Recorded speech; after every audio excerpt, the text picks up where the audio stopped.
안녕하세요. 사연 읽어주는 남녀입니다. 오늘도 와주셔서 감사드리며 그럼 오늘의 사연 바로 시작하겠습니다.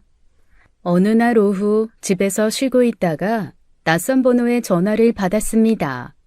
수화기 너머로 차분한 목소리가 경찰이라고 자신을 소개하더군요. 시어머니께서 큰 사고를 당하셨다는 말이 이어졌어요. 그 순간 손이 떨려 전화기를 놓칠 뻔했죠. 저는 정신없이 급하게 병원 응급실로 향했습니다. 택시 안에서 아무 생각도 나지 않았죠. 병원에 도착하자 응급실 입구가 보였습니다. 급히 들어서니 시누이들이 복도 의자에 앉아 있더군요. 얼마나 울었는지 눈은 빨갛게 부어 있었어요. 시누이들의 모습을 보는 순간 불안이 저를 사로잡았죠. 저는 급히 다가가 어떻게 된 일이냐고 물었습니다. 형님, 어머니는요? 지금 어머니 상태가 어떤지 들으셨어요? 지금 수술 들어갔어, 올케. 우리도 정확한 건 몰라. 그냥 교통사고 나신 것 같아. 교통사고요? 그럼 얼마나 심각하신 거예요? 의식은 있으신 거죠? 몰라. 머리를 크게 다치셨는데 우린 아직 아무것도 모르겠어. 어머니 이대로 잘못되시면 어쩌지? 어떡하니 이걸. 시누이들의 말을 듣고 저는 다리에 힘이 풀렸습니다. 머릿속이 하얗게 비워진 기분이었어요. 잠시 후 의사가 다가왔어요. 저와 시누이들은 동시에 일어나 의사를 바라보았죠. 환자분이 머리를 심하게 다치셨습니다. 뇌출혈이 있어서 긴급히 수술 들어가야 합니다.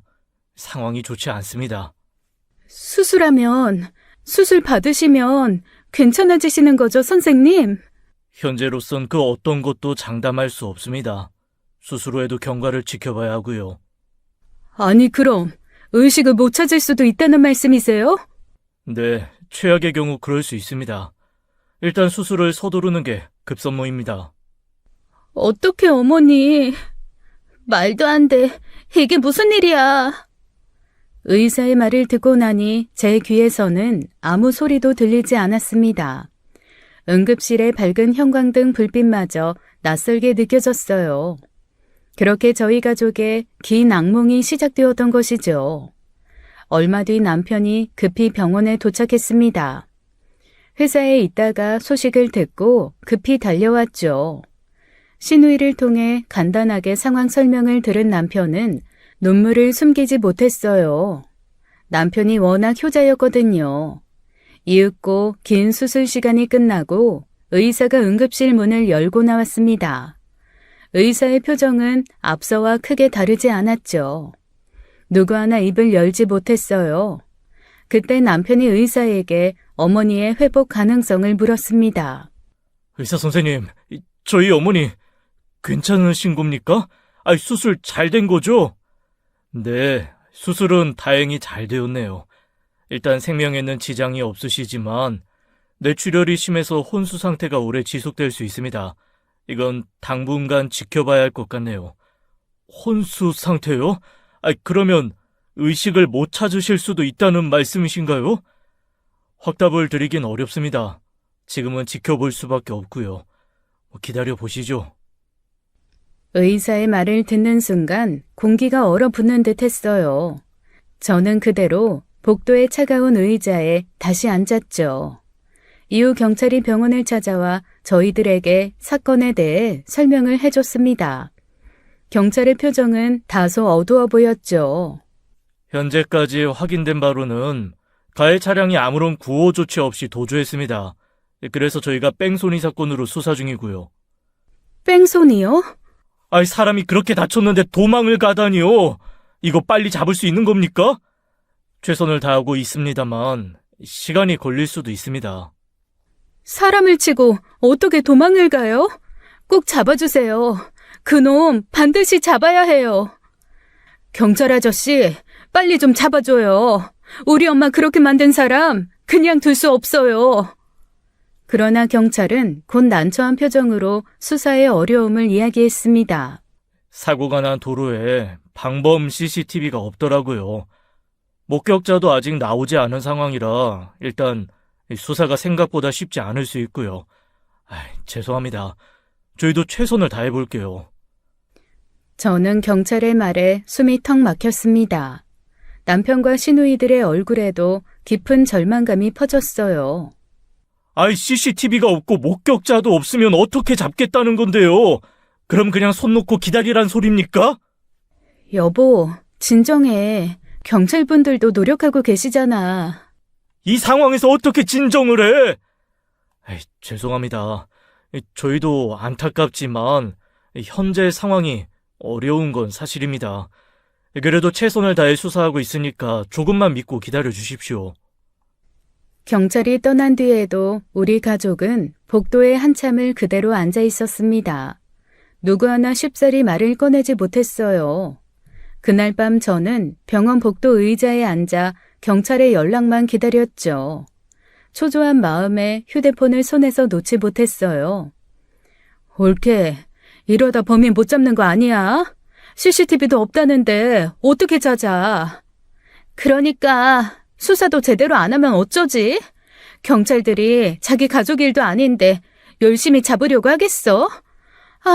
엄마 그렇게 만든 놈 꼭 잡혀야 하는데. 형님들, 너무 걱정 마세요.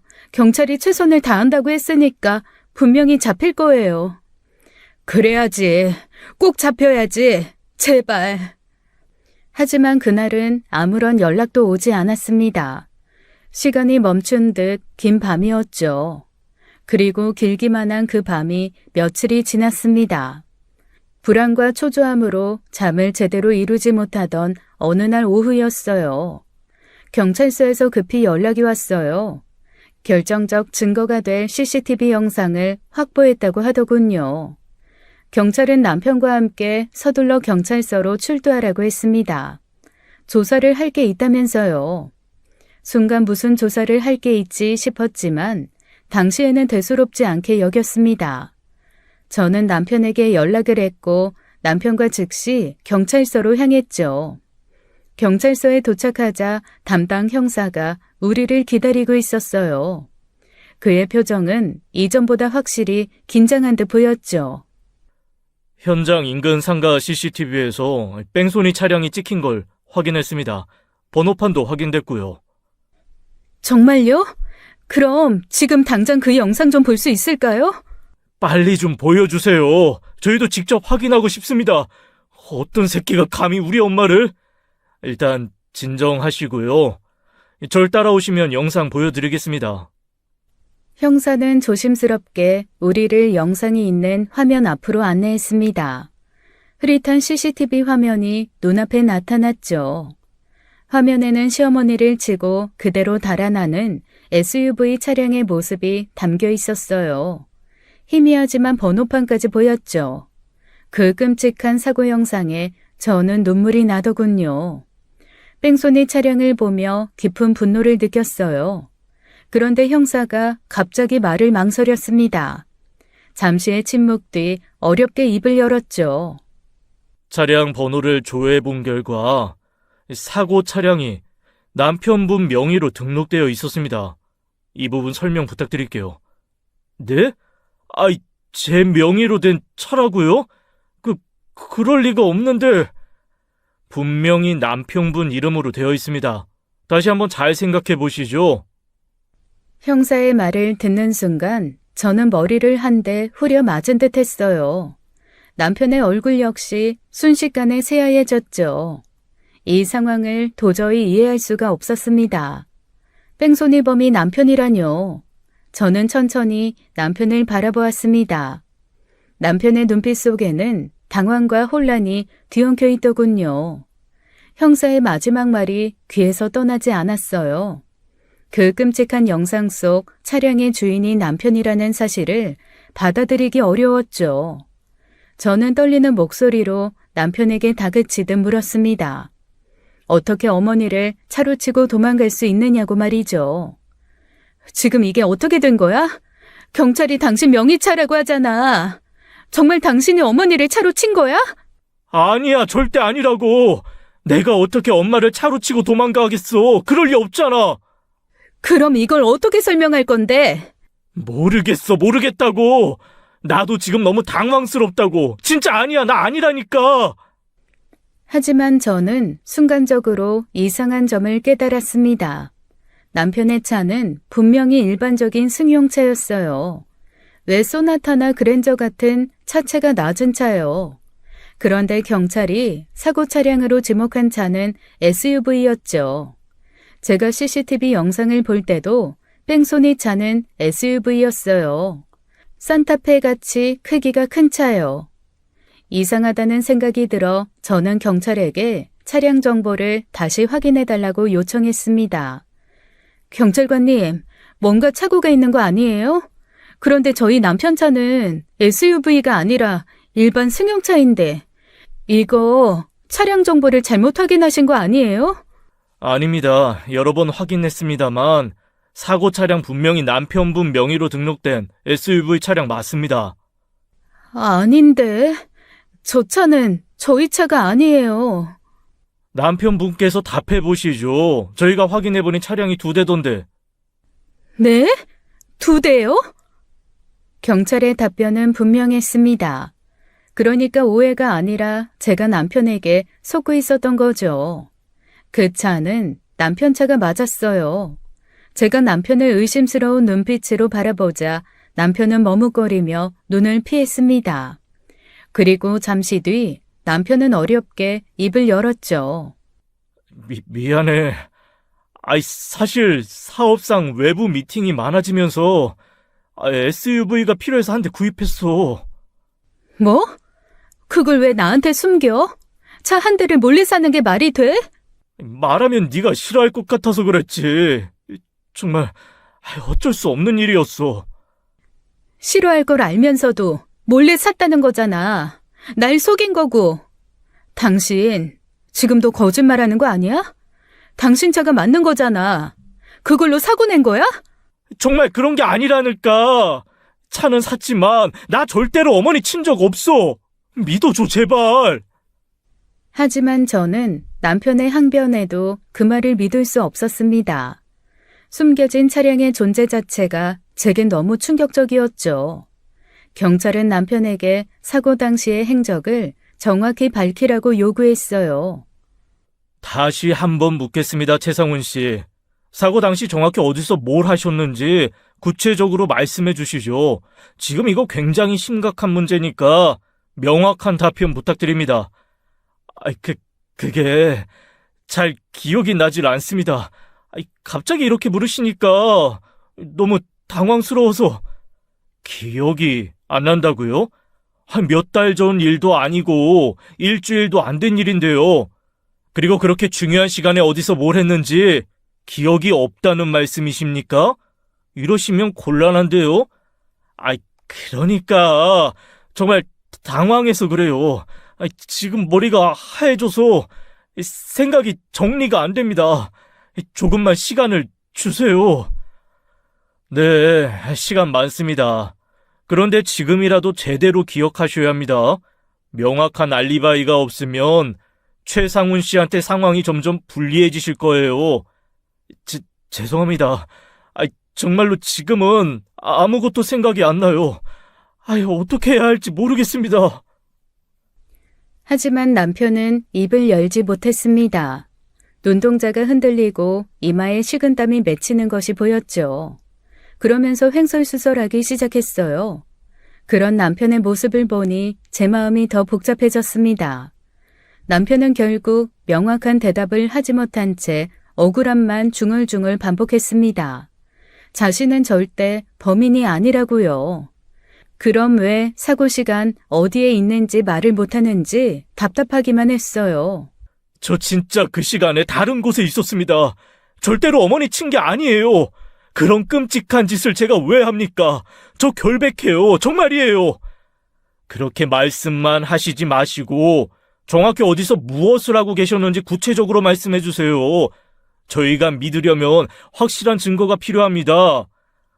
정말 제가 분명히 다른 곳에 있었다고요. 정말이지. 제발 제 말을 믿어주세요. 그럼 어디 계셨는지 말씀하세요. 이런 식으로 명확한 알리바이 제시하지 못하면 곤란합니다. 저희로서도 최상훈 씨 말을 그냥 믿을 수 없어요. 증거가 확실하지 않으면 용의자로 지목될 수밖에 없다고요. 지금 심각성 모르십니까? 경찰의 단호한 경고에 남편의 얼굴이 더욱 창백해졌습니다. 저 역시 마음이 무겁고 짜증이 밀려왔죠. 당신 지금 장난해? 말을 하라고. 그 시간에 도대체 어디서 뭘 했는지 말하라고. 아이, 진짜 기억이 안 난다니까. 나도 지금 미치겠다고. 기억이 안 난다는 게 말이 돼? 이렇게 큰일이 났는데 기억 안 난다고 하면 끝이야? 정말이라니까. 갑자기 물어보면 머리가 하얘지는데 어떻게 하라고? 경찰서의 공기가 점점 더 차갑게 무거워졌습니다. 가볍게 조사를 하던 경찰들도 남편의 행동에 무언가 심각성을 느끼기 시작했죠. 네, 의심스러웠어요. 충분히요. 남편의 불안한 눈빛이 지금도 잊히지 않습니다. 경찰은 다시 남편을 향해 차갑게 물었습니다. 그래요. 일단 알겠습니다. 그럼 남편분 명의로 된 그 SUV 차량 지금 어디에 주차되어 있는지 말씀해 주십시오. 이 부분 정말 중요한 사항이니까 신중하게 답변 부탁드립니다. 그게 분명히 제 사무실 건물 지하 주차장에 있습니다. 항상 거기에 주차해뒀으니까요. 거기 말고는 둘 데 없습니다. 확신하시는 겁니까?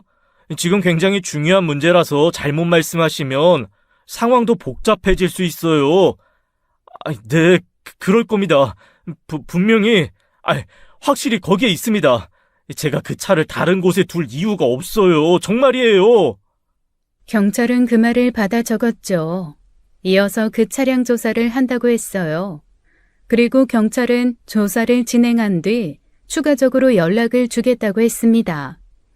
남편의 흔들리는 눈빛과 불확실한 답변에 경찰의 의심은 더욱 깊어진 듯 했어요. 당분간 멀리 가지 마시고 연락 잘 받으십시오. 추가 조사 때문에 언제든 연락드릴 수 있으니까요. 네, 알겠습니다. 제가 볼 때 경찰은 여러 가지 정황상 남편을 1순위 용의자로 보는 듯 했습니다. 경찰서를 나서며 남편은 극도로 초조하고 불안한 모습을 감추지 못했어요. 도대체 왜 차를 몰래 산 건데? 내가 그렇게 못 믿었어? 그렇게까지 날 속여야 했냐고. 네가 알면 반대할 게 뻔하잖아. 얘기하면 또 싸우게 될 거고. 그럼 내가 뭘 어떡해? 그래, 가지고 싶어서 샀다. 가지고 싶어서. 그러니까 날 속였단 거잖아. 이게 어떻게 결혼한 사람끼리 할 수 있는 일이야? 못 사게 할 게 뻔하니까. 참 옹색한 변명이다 생각했어요. 그때는요. 그 안에 얼마나 어마어마한 거짓말이 숨어 있는지도 모르고 말입니다. 일단 저는 남편에게 직접 주차장으로 가서 그 차를 확인해 보자고 했어요. 남편은 망설이는 기색을 보였지만 저의 강한 요구에 결국 따라 나섰죠. 우리는 곧장 남편의 사무실 건물로 향했습니다. 지하 주차장은 조용하고 어두웠죠. 남편이 말했던 주차 자리로 다가갔지만 그곳엔 아무것도 없었어요. 차 어딨어? 분명히 여기에 있다며. 도대체 어디 갔는데? 지금 나 갖고 노는 거야? 진짜 여기에 뒀었어. 분명히 여기 있었는데, 뭐야. 어디 갔어? 그걸 왜 나한테 물어? 말이 되는 소리를 해. 여기가 당신이 말한 장소잖아. 차가 없어졌다는 게 말이 돼? 차가 발이 달렸니? 진짜라니까. 내가 왜 너한테 또 거짓말을 하겠어. 분명 여기 주차했는데. 잠깐만. 그래, 그거네. 그 뺑소니범 새끼가 내 차 훔쳐가서 그걸로 우리 엄마 뺑소니 친 거잖아. 남편은 당황스러워하며 머리를 감싸 쥐었죠. 저 역시도 미치겠더라고요. 차량이 사라진 것을 확인한 남편은 급히 경찰에게 전화를 걸었습니다. 그 자리에서 곧바로 차량 도난 신고를 했죠. 하지만 저는 그 모습을 바라보며 답답함을 지울 수 없었어요. 누가 남편 말을 믿겠나요? 남편이 경찰에게도 저에게도 사고 당시의 행적을 제대로 말하지 못하고 있는데요. 결국 참지 못한 저는 차가운 목소리로 남편에게 소리를 질렀습니다. 그냥 말하라고! 뭘 말하라고? 어머님 사고 난 그 시간에 어디 있었는지 말하면 쉽게 끝나는 거잖아. 도대체 그 시간에 어디 있었던 건데 왜 말을 못해? 또 뭐 숨기고 있는 거야? 그게... 진짜 내가 아니라니까! 그걸 지금 말이라고 하니? 그때 어디에 있는지 말도 못하는 인간 말을 내가 어떻게 믿어? 지금 어머님이 이렇게 됐는데 뭘 숨기는 거야, 어? 몰라! 모른다고! 남편은 화난 저의 질문에도 망설이며 제대로 된 답변을 못하더군요. 정말 아무것도 숨기는 것이 없다면 왜 솔직히 말을 못하겠어요? 구린 게 있으니 말을 못하는 거죠. 그러거나 말거나 남편은 건물 관리사무소로 찾아가 차가 사라졌다고 CCTV를 보자고 했죠. 관리인은 경찰 대동 없이 안 된다고 했지만 남편이 화를 내며 지랄을 하니 어쩔 수 없이 보여주었어요. 하지만 남편 차 주차 자리는 CCTV 사각지대라 찍혀 있는 게 없었습니다. 그저 차가 나간 정상 기록만 있었죠. 그런데 그 기록도 확인을 해보니 남편이 차를 가지고 나간 모습이더라고요. 그러니까 제가 볼 때는 차 도둑이 차를 가져간 모양새도 아니었어요.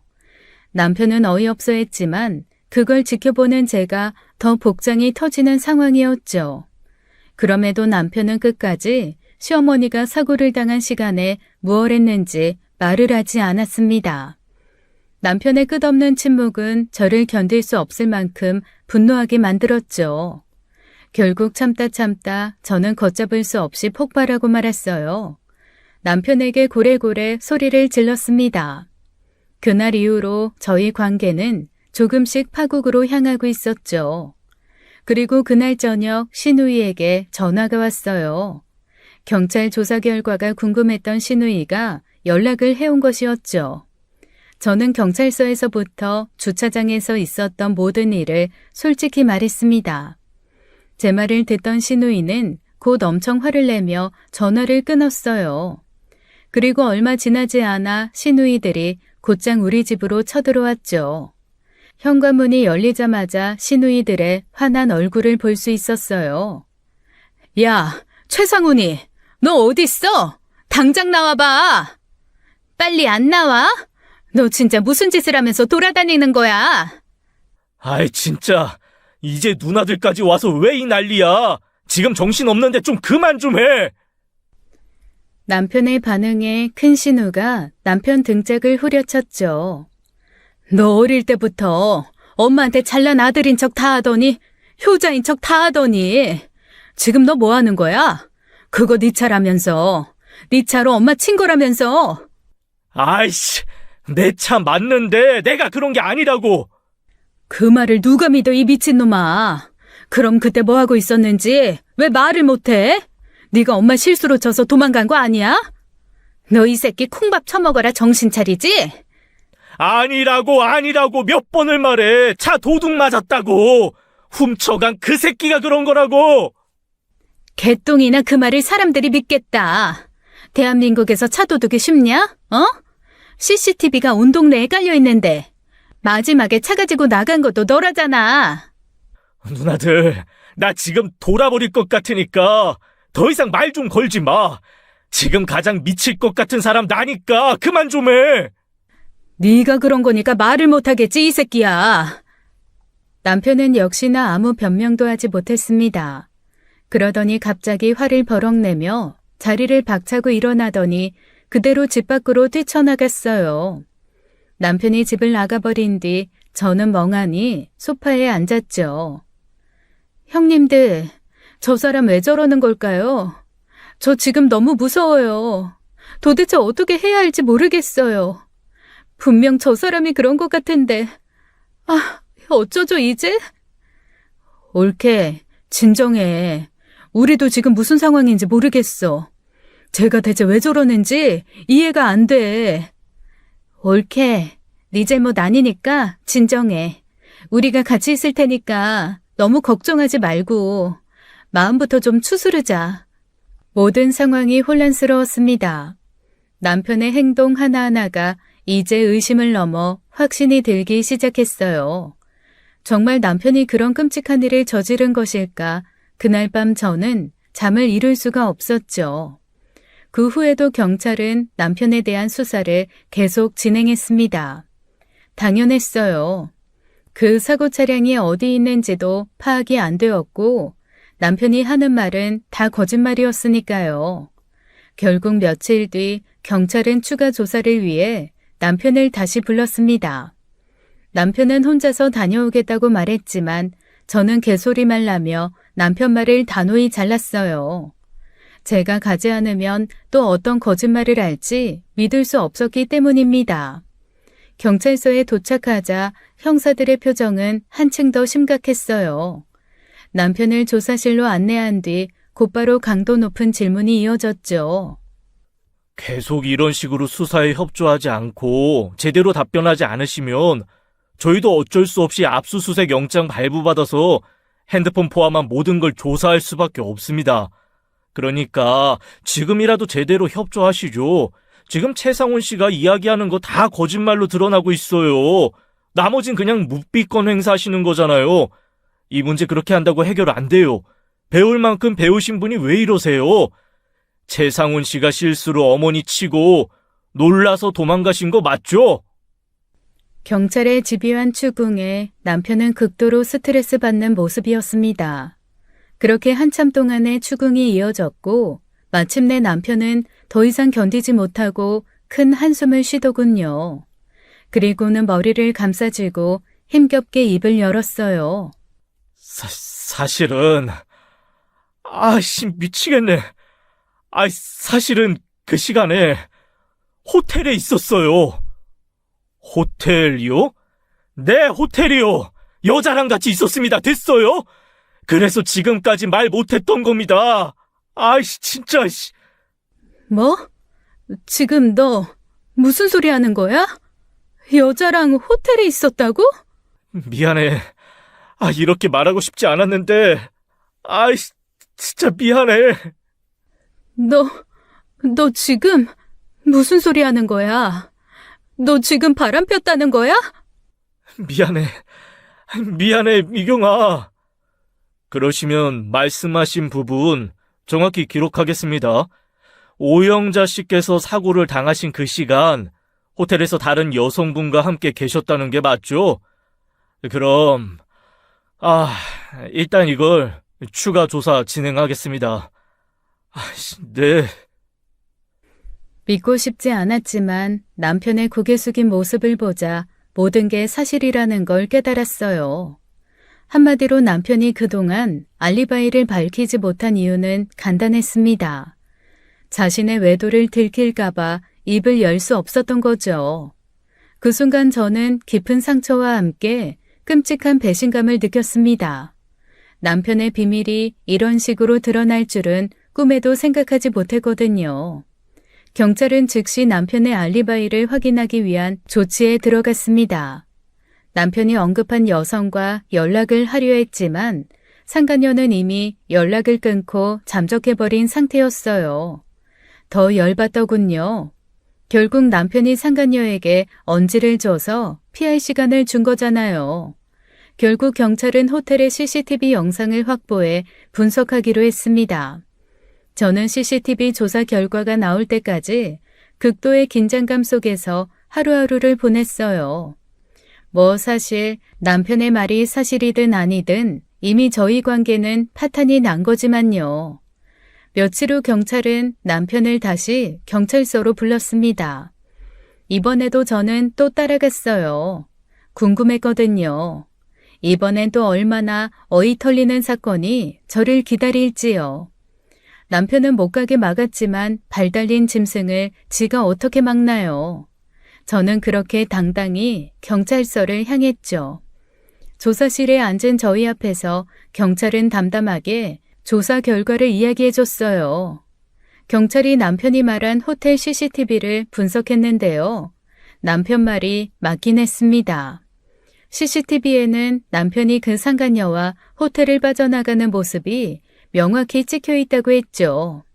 그런데 문제는 그 시간이었어요. 남편이 호텔을 빠져나간 시각은 오후 1시였고 시어머니 사고는 오후 3시가 넘어 발생했다는 사실이었죠. 더 큰 문제는 호텔에서 시어머니 사고 장소까지 1시간이면 충분히 올 수 있는 거리였습니다. 그러니까 남편이 자신의 외도를 밝히면서까지 알리바이를 댔지만 결과적으로 그걸로는 충분하지 않았다는 거였어요. 경찰의 말을 듣고 남편의 얼굴에서 급격히 핏기가 빠지더군요. 이 공백의 2시간 동안 어디서 뭘 하신 겁니까? 지금 상태로는 완벽한 알리바이가 성립되지 않습니다. 그 시간엔 그 여자랑 차에 있었습니다. 호텔을 나와서도 계속 차에서 같이 있었어요. 그런데 문제는 그 여성분과 지금 연락이 전혀 안 됩니다. 대체 어떻게 된 겁니까? 저도 연락 안 돼요. 몇 번이나 연락을 해봤는데 받지를 않아요. 저도 정말 답답합니다. 그리고 남편분이 도난 신고하셨던 차량도 아직 발견하지 못했습니다. 진짜 도난당한 건 맞습니까? 네, 그 부분은 확실합니다.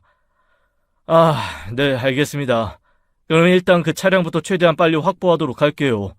더 숨기는 거 없이 협조 잘 해주시길 바랍니다. 이제 남편이 기댈 수 있는 건 사라진 SUV 차량의 블랙박스 뿐이었습니다. 그걸로 자신의 결백을 증명해야 하는 아이러니한 상황이었죠. 남편의 외도라는 상상도 못했던 현실에 저는 큰 충격을 받았습니다. 그날 이후 며칠간은 제대로 먹지도 잠들지도 못했죠. 결국 저는 선택을 했어요. 더 이상 남편과 함께할 수 없다는 결론을 내린 것이죠. 저는 남편의 짐을 하나씩 정리해서 거실에 내놓았습니다. 짐 챙겨 나가라고 했어요. 남편은 체념한 듯 그 모습을 바라보기만 했죠. 이제 너랑 더 이상 같이 못 살아. 내가 너한테 어떤 걸 기대했는지 이제 그런 거 다 의미 없어졌어. 그러니까 당장 짐 챙겨서 나가. 그래, 미안하다. 남편은 끝내 저항 한 번 없이 조용히 집을 나가더군요. 그의 뒷모습을 바라보며 저는 눈물만 흘렸어요. 그렇게 텅 빈 집에 혼자 남았습니다. 그 순간의 그 무거운 침묵과 텅 빈 마음이 지금도 잊히지 않네요. 하지만 제 인생을 뒤바꿀 엄청난 사건이 이제부터 시작이라는 것을 그때는 정말 상상도 못했습니다. 그로부터 며칠 뒤 사건의 목격자가 나타났다는 소식이 들려왔습니다. 조용히 이혼 준비를 하던 저는 순간 가슴이 쿵쾅거렸죠.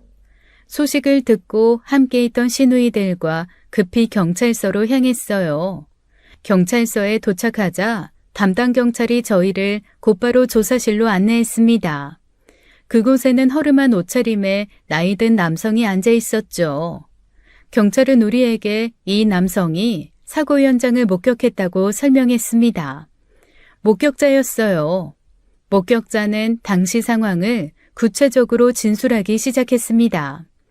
운전자가 사고 직후 한참을 달려 도망을 가다가 차량에서 잠깐 내려 멀리 쓰러져 있던 시어머니를 잠시 바라보았대요. 그러고는 다시 차량에 올라타 급히 현장을 떠났다고 했습니다. 목격자의 증언을 듣고 있자니 제 몸은 너무 어이가 없어 그대로 허물어졌죠. 그때 경찰이 슬쩍 사진 한 장을 목격자에게 보여주었습니다. 목격자는 그 사진을 보는 순간 표정이 확 바뀌었죠. 자, 이 사진 속 인물이 맞습니까? 잘 보시고 말씀해 주세요. 네, 맞습니다. 바로 이 사람이에요. 제가 그날 분명히 봤습니다. 이 사람이 운전석에서 내려서 피해자 잠깐 쳐다보고 바로 도망쳤어요. 절대 잊을 수 없는 얼굴이에요. 그 순간 저는 숨이 턱 막히는 듯 했습니다. 경찰이 목격자에게 보여준 사진 속 인물은 제 남편이었으니까요. 옆에 서 있던 시누이들도 경악한 표정으로 서로를 바라봤어요. 결국 그 끔찍한 사고를 저지른 사람은 남편이었다는 말이었죠. 목격자의 증언 이후 경찰은 즉시 남편을 유력한 용의자로 다시 지정했습니다. 수사가 급박하게 진행되면서 경찰서 분위기는 다시 긴장감으로 가득했죠. 목격자의 증언을 들은 저는 물론이고 시누이들도 크게 동요했어요. 모두가 남편을 범인이라고 확신할 수밖에 없는 상황이었죠. 시누이들은 그동안 참아왔던 모든 실망과 원망을 한꺼번에 쏟아냈습니다. 어떻게 그래? 어떻게 지가 엄마한테 그럴 수가 있어? 다른 사람도 아니고 어떻게 상훈이 걔가 지 엄마한테 그래? 엄마가 지를 어떻게 키웠는데 아주 금이야 오기야 키워놨더니 결국 이따위로 돌아오는 거야? 정말 끔찍하다 끔찍해. 페류나 새끼 같으니라고. 남편은 경찰의 소환을 받고 다시 조사를 받기 시작했습니다. 남편은 역시나 강력하게 자신의 무죄를 주장했어요. 자신이 불륜을 저지른 쓰레기지만 엄마까지 해칠 정도로 인생 막장은 아니라고요. 하지만 이젠 아무도 남편 말을 믿지 않았죠. 목격자 진술이 명확하게 나와 있어요. 지금으로선 최상훈 씨의 입장을 뒷받침할 만한 객관적인 증거가 필요합니다. 지금처럼 억울하다고만 하시면 수사 어려워요. 최대한 빨리 차량 블랙박스나 다른 증거를 확보해서 제출해 주시는 게 좋습니다. 사라진 차는 니들이 찾아야지. 왜 나한테 자꾸 이럽니까?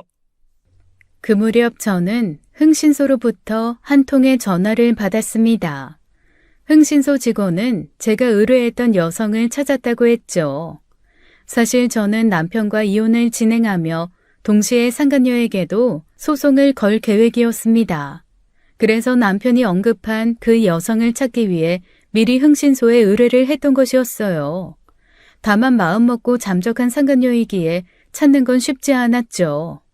오래 걸리긴 했지만 큰돈을 들이니 찾아지더군요. 흥신소 직원은 현재 상간녀가 머무는 곳을 정확히 알아냈다고 말했습니다. 부산이었어요. 참 멀리도 도망갔더군요. 그리고 곧바로 그녀의 사진과 신원을 제게 보내주었죠. 저는 떨리는 손으로 받은 자료를 열어보았습니다. 휴대폰 화면 위로 천천히 상간녀 사진이 나타났어요.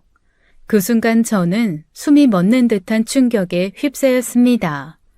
사진 속 여성의 얼굴을 보자마자 온몸이 차갑게 굳어버렸죠. 상상도 하지 못했던 인물이었기 때문입니다. 이 사람, 정말 이 여자 맞아요? 확실히 확인하신 거예요? 네, 맞습니다. 저희가 여러 번 신원을 확인했어요. 이 여성분 확실하고요. 분명합니다. 정말 확실한 거죠? 실수나 착오일 수는 없나요? 네, 절대 아닙니다. 저희도 돈 받고 하는 일인데 절대 맞습니다.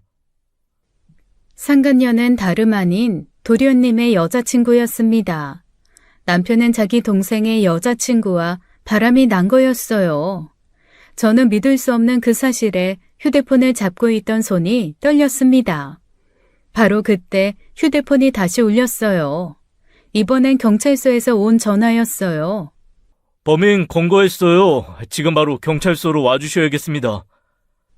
네? 범인을 잡았다고요? 남편 아니었어요? 오셔서 확인하시죠. 전화로는 말씀드리기가 조금 곤란해서요. 네, 지금 당장 갈게요. 바로 출발하겠습니다. 저는 서둘러 경찰서로 향했습니다. 모든 것이 혼란스러웠던 그 순간 저는 진실이 무엇인지 혼란스럽기만 했어요. 저는 경찰서 정문 앞에 도착해 잠시 숨을 골랐습니다. 가슴이 뛰고 손끝이 차갑게 떨렸죠. 곧이어 시누이들도 경찰에 연락을 받았는지 택시에서 내리는 모습이 보였어요. 아무 말 없이 저희는 서둘러 경찰서 안으로 들어갔습니다. 복도를 따라 걷는 내내 제 심장은 빠르게 뛰었어요.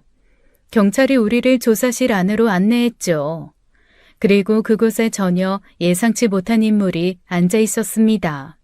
바로 도련님이었어요. 경찰이 차분히 입을 열었습니다. 그의 한마디가 제 귀를 때리는 순간 숨이 멎는 듯 했죠.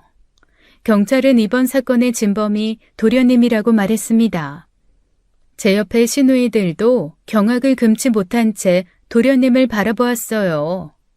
아이, 정말 저 아니에요. 제가 어떻게 엄마를 그렇게 만들어요? 어디서 사람을 모함해요? 정과자는 영원한 정과자입니까? 네? 최상호 씨, 지금 그렇게 말씀하셔도 아무 소용 없습니다. 이미 결정적인 증거 확보한 상태니까 더 이상 거짓말 의미 없습니다. 아, 이거 진짜 미친 소리라니까! 제가 아니라니까요! 저희 이미 충분히 조사하고 말씀드리는 거예요. 경찰은 담담히 사건의 전모를 설명했습니다. 뺑소니에 사용된 SUV 차량이 지방 외진 시골의 공터에서 발견되었다고 해요. 차량은 버려진 채였고 경찰은 그곳에서 추가 감식을 진행했대요. 차량 내부에 숨겨진 범인의 흔적을 찾기 위해서요. 차량 핸들 부분에서 소량의 혈흔이 검출되었다는 경찰의 설명이 이어졌습니다. 그 혈흔이 결정적 단서가 되었다고 했어요. 경찰은 혈흔을 정밀 분석했고 놀랍게도 도련님의 DNA와 일치했다고 밝혔습니다. 도련님은 전과자였어요. 이전에 강도상해 사건으로 실형을 선고받아 징역을 살고 나왔었죠. 그로 인해 도련님의 DNA 정보가 국가 DNA 정보망에 이미 등록되어 있었다고 합니다. 그래서 범인을 바로 특정할 수 있었던 거죠. 저는 충격에 다리가 후들거렸어요. 저는 아무 말도 할 수 없었습니다. 그저 혼란 속에 조용히 서서 조사실의 차가운 벽만 바라보았죠. 저희가 차량이 발견된 공터 주변 CCTV를 모두 확보해서 꼼꼼히 분석했습니다. 그 결과 차량을 버리고 현장에서 달아나는 인물의 모습이 명확하게 찍혀 있었어요. 그게 바로 최상호 씨 본인이고요. 계속 거짓말 하실래요? 경찰의 설명이 이어지는 동안 도련님의 표정이 점점 더 어두워졌습니다. 결국 도련님은 고개를 숙였죠. 그때였어요. 역시나 경찰의 연락을 받은 남편이 경찰서로 달려왔죠. 서에 들어온 남편은 도련님을 보더니 흥분을 못 참았습니다. 바로 멱살을 잡고 소리를 질렀어요. 너희 진짜 제정신이냐? 어떻게 네 손으로 엄마한테 그런 짓을 해? 야, 이 미친놈아! 네 엄마야! 너를 낳아준 사람이라고! 네가 사람 새끼야? 웃기지 마. 사람 새끼 아닌 건 형이지. 엄마가 다친 것도 다 따지고 보면 네 책임이야. 네 책임이라고. 너 때문이잖아. 너만 없었으면 이런 일 애초에 없었어.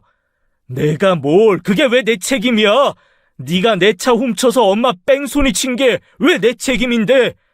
그러게, 누가 내 여자 건드리래, 어? 뭐? 내가 그 여자를 얼마나 좋아했는데, 그런데 형이 뒤에서 몰래 내 여자랑 바람 피우는 걸 내가 참을 수 있을 것 같았어? 그냥 너한테 똑같은 고통을 돌려주고 싶었다고 알아, 이 새끼야? 뭐야? 너 알고 있었어? 아니, 아무리 그래도 어떻게 엄마한테? 그럼 넌 동생한테 어떻게 그러는데? 너나 나나 똑같은 쓰레기지, 아니야? 나한테 한 짓이 어떤 건지 너도 제대로 느껴봐야지. 너무나 어이가 없고 황당한 진실이었습니다. 도련님은 제 남편에게 극심한 원한을 품고 있었다는 것이었어요. 형제가 이렇게까지 서로를 증오할 수 있다는 사실에 저는 큰 충격을 받았습니다. 그 원한의 중심에는 남편과 도련님의 오랜 여자친구가 있었어요. 형이 자기 여자친구와 외도를 저지르고 있었다는 사실을 어느 날 도련님이 알게 된 것입니다. 그래서 이 엄청난 일을 저지른 것이었죠. 하지만 그렇다면 시어머니는 대체 무슨 죄인가요? 저는 그 이유를 조사실을 나와 경찰의 설명을 듣고 알았어요. 그 사실을 듣고 저는 깊은 절망감에 다시 한번 빠졌습니다. 조사해보니까 최상호 씨가 최근에 심각한 경제적 어려움까지 겪고 있었던 걸로 파악됐어요. 단순히 형인 최상훈 씨에 대한 원한뿐이 아니라 아마도 어머니 유산하고 보험금까지 노리고 이런 범행을 저지른 것으로 보입니다. 경찰의 담담한 설명을 듣는 동안 저는 고통스러웠습니다. 고작 돈 때문이라니요. 고작 돈 때문에 자기 엄마를 차로 치다니요. 도련님의 범행 계획은 너무나 치밀했고 잔인했습니다. 도련님은 남편 몰래 SUV 차량을 훔쳐 범행에 이용했다고 경찰은 말했어요. 처음부터 자기 형한테 모든 죄를 덮어씌울 계획이었던 걸로 보여요. 그래서 차도 최상훈 씨 차를 훔친 거고 일부러 사고 내서 누명 씌우려고 했던 거죠. 그게 처음부터 계획된 일이었다고요? 네, 그래서 최상훈 씨가 절대 알리바이를 밝히지 못할 시간에 사고를 낸 것 같아요. 제 추측이긴 하지만 거의 확신합니다. 어쨌거나 철저히 계산된 범행은 맞으니까요. 도련님은 남편이 자신의 여자친구와 호텔에 있는 순간을 일부러 골랐다고 했습니다. 그렇게 하면 남편이 제대로 된 알리바이를 대지 못할 것이라고 계산한 것이었죠. 하지만 남편이 스스로 불륜을 공개하면서까지 알리바이를 밝히자 도련님은 위기감을 느낀 겁니다. 그래서 거짓 목격자까지 만들어 범행을 철저히 은폐하려고 했던 것이에요. 남편을 봤다고 진술한 남자는 그저 노숙자였더라고요. 경찰의 모든 설명이 끝났을 때 듣기 싫은 울음소리만 가득했습니다. 너무나도 끔찍한 진실 앞에서 눈물만 났죠. 가족이라는 이름 아래에서 벌어진 이 비극적인 사건이 믿기지 않았어요. 모든 진실이 밝혀진 지금 저는 그저 무력하게 서 있었죠. 그저 가슴속에 메워지지 않는 깊은 분노만이 저를 짓눌렀습니다. 경찰의 철저한 수사 결과 도련님은 구속 상태에서 정식 재판을 받게 되었습니다. 저와 신우들은 무거운 마음으로 법정에서 재판을 지켜보았죠. 검찰은 도련님이 범행을 철저히 계획했고 그 악의성도 심각하다고 강하게 주장했어요. 저는 재판을 지켜보는 동안 가족이라는 이름 아래 벌어진 이 참담한 현실을 받아들이기 힘들었죠. 도련님에게 내려진 판결은 징역 15년과 출소 후 일정 기간 보호 관찰이었어요. 선고가 끝난 뒤 도련님은 교도관의 안내를 받아 법정을 떠났습니다. 그쯤 병원에서는 또 다른 소식이 전해졌어요. 혼수 상태에 있던 시어머니가 마침내 기적적으로 의식을 회복했다는 소식이었습니다. 병원으로 달려간 저희는 조심스레 중환자실에 들어섰어요.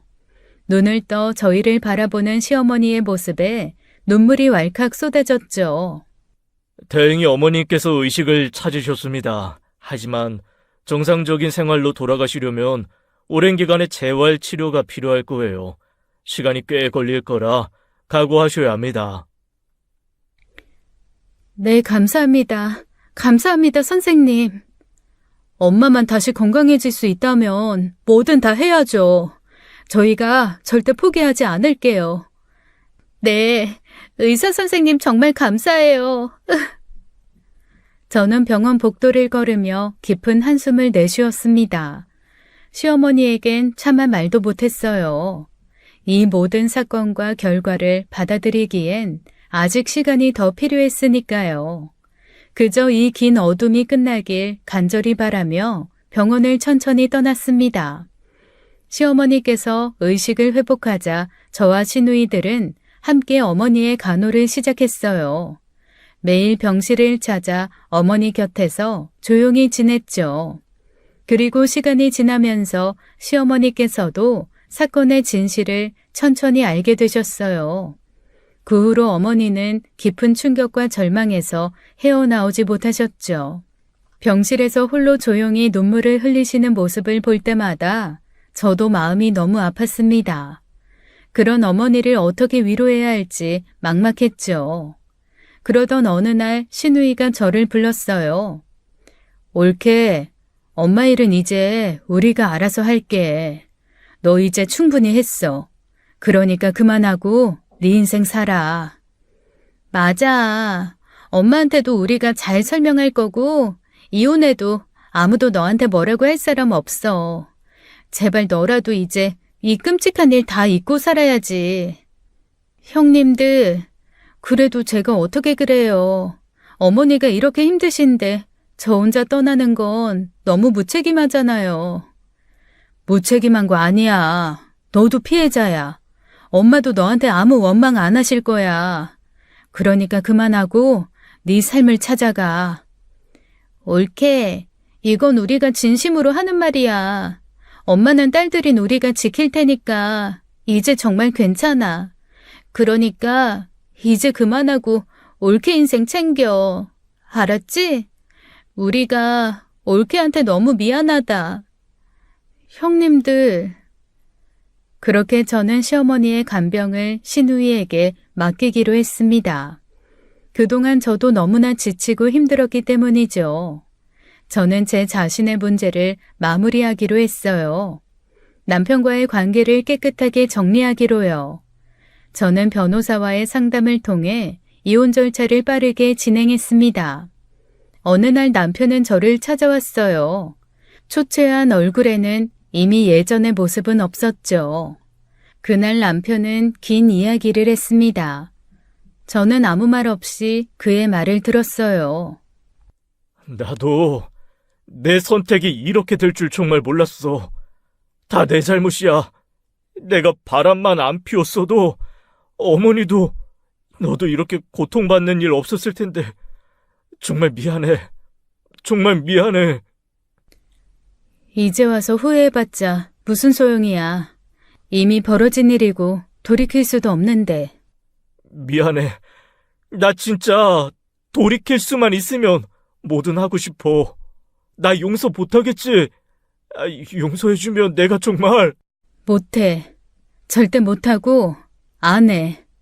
너 괴로운 건 네 사정이고 난 너 받아줄 생각 전혀 없어. 그러니까 그만 가져. 넌 그냥 그렇게 후회 속에서 살아. 그게 네가 받아야 할 벌이야. 제가 단호히 거절하자 남편은 더 이상 말을 잇지 못했습니다. 그리고 초라한 뒷모습으로 조용히 집을 떠났죠. 그날 이후로 남편은 제 삶에서 완전히 사라졌습니다. 법적으로도 모든 이혼 절차가 깨끗하게 마무리되었죠. 모든 일이 끝난 후 저는 시댁과 멀리 떨어진 곳으로 거처를 옮겼습니다.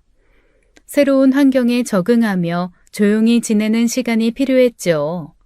처음에는 그 충격적인 사건이 저를 많이 괴롭혔어요. 하지만 시간이 지나면서 저는 조금씩 저를 위한 삶을 살아야겠다는 생각을 하게 됐죠. 그렇게 저는 어린 시절부터 꿈꿔왔던 동화작가의 길을 걷기로 결심했습니다. 작은 이야기들을 쓰며 비로소 제 마음도 조금씩 편안해졌어요. 한편 시어머니께서는 여전히 큰 충격과 마음의 병을 앓고 계셨습니다. 시누이들의 정성어린 간호 속에서도 쉽게 회복하지 못하셨어요. 그러던 어느 날 제게 시어머니께서 전화를 주셨습니다. 내가 너한테 정말 미안하구나. 네가 얼마나 힘들었을지 생각하면 어미로서 정말 면목이 없어. 아니에요, 어머니. 제가 죄송해요. 저도 너무 힘들고 견딜 수가 없어서 도망치듯 떠났어요. 끝까지 어머니 곁에 못 있어드려서 정말 죄송해요. 아니야. 네가 그렇게 한 건 당연한 거야. 너까지 고통받는 거 내가 더는 못 보겠다. 그러니까 아무 걱정 말고 이제는 네 인생을 잘 살아야 된다. 어머니, 정말 고맙습니다. 어머니 꼭 건강 회복하세요. 제가 진심으로 늘 기도할게요. 그날 저는 시어머니의 진심 어린 마음을 받아들였습니다. 상처만 남은 저와 시어머니 그리고 시누이들에게 앞으로는 좋은 날이 오면 좋겠습니다. 지금까지 사연 읽어주는 남녀였습니다. 끝까지 시청해주신 여러분 감사드리며 저희는 다음 사연으로 돌아올게요. 감사합니다.